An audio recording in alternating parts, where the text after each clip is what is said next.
What's going on YouTube? Graylan Stewart here with another video.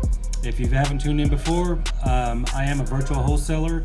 We also do fix and flips, and we do buy and hold for long-term wealth. So we're going to get into this video today, and I'm going to go over exactly how step by step how to pull a list, an absentee list from Listsource.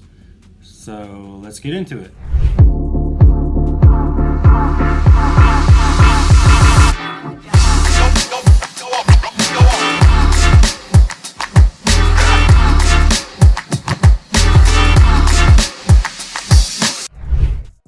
Okay, so I'm going to go through this step by step, okay, so that you can understand and see exactly what I'm doing.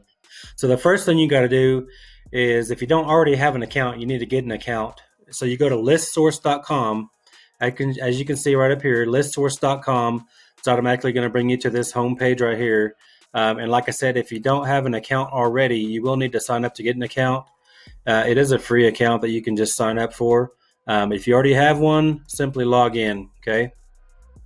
So once you are logged in, the very first thing you want to do is create your own, okay?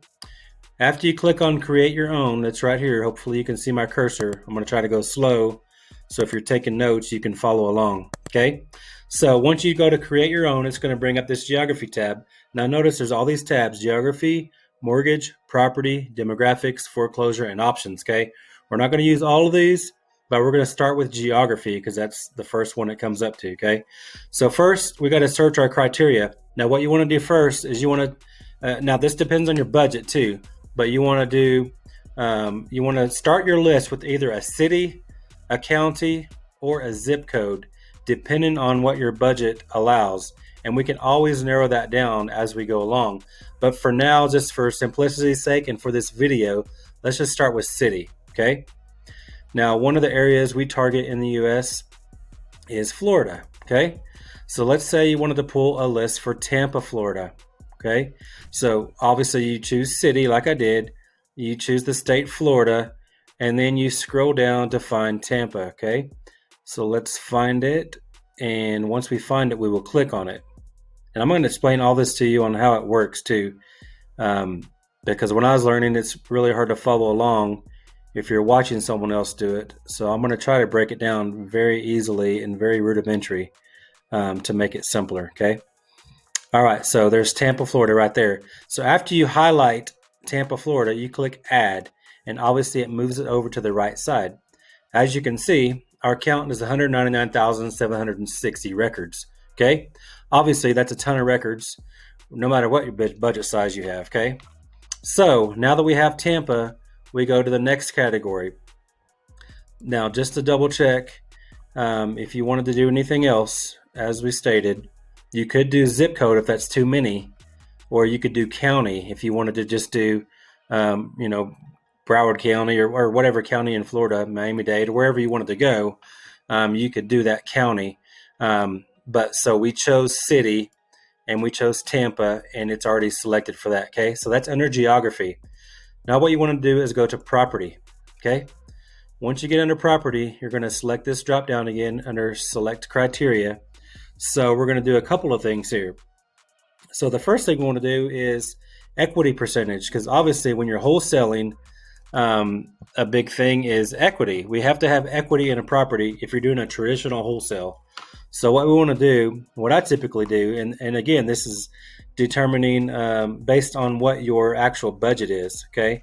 But obviously, we want the ones that are 91 to 100% equity, meaning they're free and clear or almost, okay? We also want the 81 to 90s, of course, and we want the 71 to 80s. So that means, most likely, they're willing to take a lower offer, because if it's $100,000 house, 71 to 80 means they probably only owe 30 grand on the house. So they have equity, okay? So the more you choose, obviously the less equity they have. But I always do at least 51%. Now this determines your budget again. So now we're up to 67,000 records, okay? So that's kind of a lot of records. Let's just keep it at that. I mean, you could go, as much as you want, but they have to have at least, 30-40% equity in a property for us to even, have a chance at it. just because by the time you factor in repairs and everything else, you have to have room to be able to make your spread on it. Okay. So let's just go ahead and choose. So we basically have between 51 all the way to 100% equity. Okay. We added all those. They're on the right side. That means these are the ones that are selected. Okay. So after equity, we want to go down to, we want to choose, let's see where we're at here. I like to do year built because obviously we don't want anything new, right? You can just choose from 1900, doesn't matter. But then we want something older. We want something at least 20 years old, typically is what I do. So this is 2021. So we want to do maybe 2001 or maybe even 2000, as the newest that we would want, basically. So we know at least it's 20 years old. Okay, as you can see, the numbers change over here. Now we're down to 54,000. Okay, year built.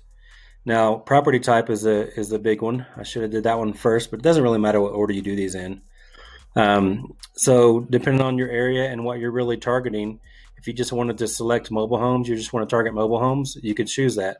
Okay, but for this demonstration, obviously we want just single family homes. Okay, so we want residential. Let me scroll down. We want residential single family. That's SFR, single family resident. Okay, so we want to add that. We 100% want that every time because single family homes is what our typical buyers are looking for in most cases. Now, depending on your area, you might have a lot of buyers that like townhouses or duplexes, triplexes. I always choose at least the duplex and the triplex.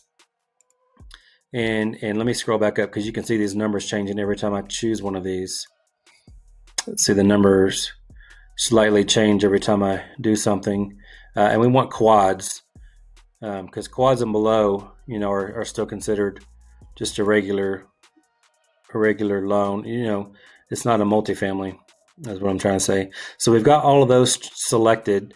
Let me just go back up and double check all the areas, all the different things that we might or might not want. So we've got equity, which is good. We always choose equity percentage, not dollars. And then I like to choose also, now depending on your list, if you want a giant list, you could just stop there. But if you want to really narrow it down, you could just keep selecting more because you could not even choose the year built like we did there. Or if that's too many, you could always remove that if you think it's too many. Now there's 50,000. Now let's go 1900. Let's just say 1980, for example. If you add that, watch the numbers. See, there's less now. There's 30,000. You might say, well, I want more than 30, but not quite 50. So it's okay. So you can remove that again, highlight it, remove it. Just say, okay, I want the year 1900 all the way up to maybe 1990. See what that does. Now I'll bring us to 37,000. Okay. All right. So that's somewhere to basis. So you can change that to whatever you want. I always want to do at least 20 years old, just so I know there's going to be years owned because that's typically more distressed. You don't have to do anything on demographics or foreclosure. We want to skip right over to options. Okay. So we did geography, the property tab, and the options tab. Okay. So now we're looking for absentee owned. So you want to click that. Now, this is already automatically checked. Include properties with in-state owners, include property with out-of-state owners. So now our list is 6,900 if you notice that. Like, watch when I uncheck that. Well, it was both checked automatically, or it was owner-occupied. So owner-occupied. So this is two different lists. You could have one list that's owner-occupied. Trustee-owned properties, I always exclude because it's pretty much impossible to skip trace a trustee-owned. Because, a deed of trust or something like that typically just sits in a drawer and nobody knows who owns it.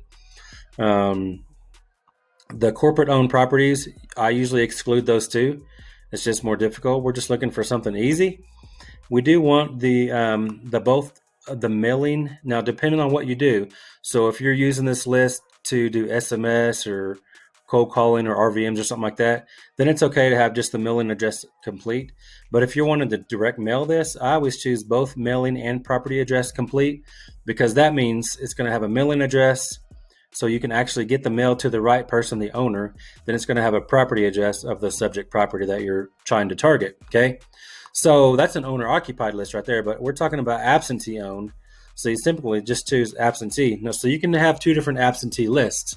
You can do an absentee owner, which is an in-state. You could say absentee in-state, and you can do an absentee out-of-state, which means that's just one more level of motivation. So it's probably a better list if you don't include the in-state and it's just out-of-state. Look at that. There's 752 in Tampa, the city of Tampa, that are absentee owned with all the other criteria that we chose over here. But let's just say we want all absentee owned. That's 6,000 on the list, okay? We're excluding the trustees. We're excluding the corporate-owned properties, and we want our mailing address and property address to be complete. So once you have all that criteria, that's really all you need for an absentee owner list. So then you go to either save the criteria and you can name it, or you can just straight purchase the list at that point, okay? So once you do that, it's going to give you the price breakdown and everything else. $180 is what this shows on me, but I always name the list too. So I'm going to do Tampa absentee owner. Tampa absentee owner. So that's it. So I would just simply continue to check out. And I always choose this too. Watch the numbers here. So we're at 6,016. Remove duplicate property mailing addresses, because we don't want to mail that same owner two different postcards if we are mailing them, okay? There was 6,016. That goes down to 4,955. That means there's multiple properties that some of these owners own, okay? But that just means we're not going to waste money on. Now, if you're not mailing it, you probably wouldn't want to check that. But if you are mailing it, you don't want to mail, an extra 150 postcards to the same owners, okay? They're already getting your postcard. But if you're not mailing it, I would definitely suggest keeping that, because then it shows the different properties that those actual owners own. So anyways, hopefully all that makes sense. It's really as simple as that. Like I said, after you do this a few times, it gets to be a lot easier, and obviously you can choose different lists based on what your needs are.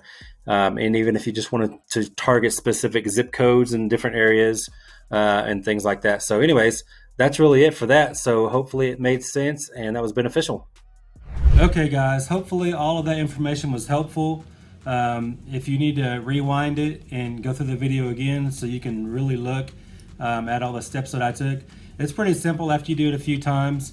But as you can see, you can pull that list a bunch of different ways and pull different lists as well. But that's just exactly how you pull the absentee owner list. So if you like this information, if it was valuable to you, please give me a thumbs up.